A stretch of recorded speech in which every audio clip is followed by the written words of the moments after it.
This is the fourth and the last episode on this module on differentiated teaching.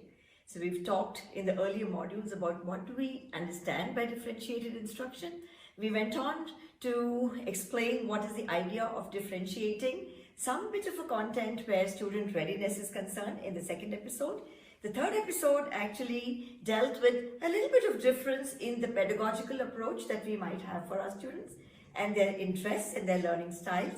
And this fourth episode, which is a concluding one of this module, will speak about and share some ideas on if we are doing all of this, differentiating the what, differentiating the how, we also need to look at how do you differentiate the assessment, the formative assessment. What do we really do to bring about some difference in the way we are assessing children?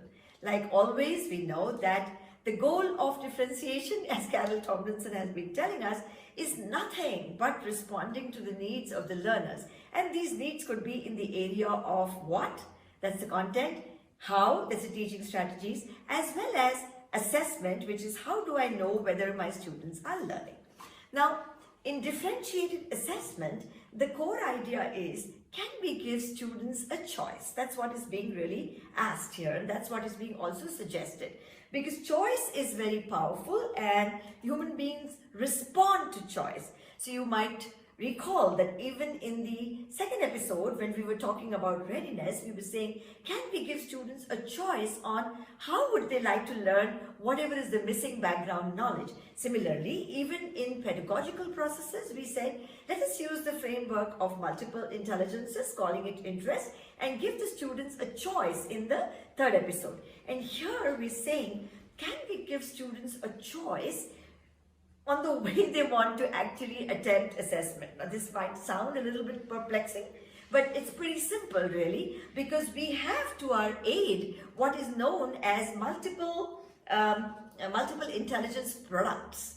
And these products, which is nothing but the final outcomes that you might get out of doing a formative assessment, is what we need to be well versed with as educators, because we are again offering our students a choice. Would you like to be assessed, formative assessment task? Would you like to do this or would you like to do that? And in doing this also, we are actually taking care of their learning styles as well as their learning interests.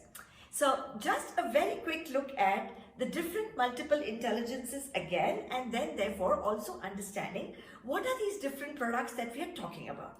So the first one is the verbal linguistic intelligence. Like we said earlier, we do a lot of this work on language in our schools, in our classrooms. It's constantly happening. Yet here are some very innovative ideas of how do you offer a choice. So towards the end of this episode, please stay with me. We're also going to show you how do you create a playlist out of all these 8 interests that we are talking about since the third episode, and offer that playlist to the students and ask them to take a pick. What would you like to choose for your formative assessment? But right now, I will take you through each interest or each MI and see what are the different tasks or MI products that we could really offer. Like for verbal linguistic, you can see up on the slide, discussions, debates, stories, poems we might be doing. Storytelling is also part of NEP 2020, but we're also saying, can we have them do journal writing? Can we have them do some debates and so on? So we offer this as one of the things that they might want to really explore. Going further, we might want to look at logical mathematical intelligence. And again, although mathematics is an integral part of our daily teaching, language and maths is something there is no escape from. But yet, when we say use evidence to prove this, do some data, do a graphic organism for comparisons like a Venn diagram maybe, formulate and test a hypothesis maybe. So whenever we are giving them products such as these, keeping the learning outcomes for your entire class constant. We are not changing that. So your learning outcomes are constant, but you say, for assessment, I'm saying, how would you like to be assessed on that learning outcome by choosing this task? That's the kind of variety we're bringing into our assessment. Similarly, for visual spatial, there are many assessment tasks which are up here, whether it is graphs, whether it is making slides, whether it is creating videos, whether it is allowing them guided imagination, metaphorical thinking, and so on. That's the third one. Let's move on. And there is another fourth one, which is bodily kinesthetic intelligence as we have talked about, bodily kinesthetic interest that some students seem to be high in. And then again, a lot of this we have discussed in the earlier episodes, but right now we're talking about, could you use these tasks and see whether you can give the students a choice in their formative assessment as well.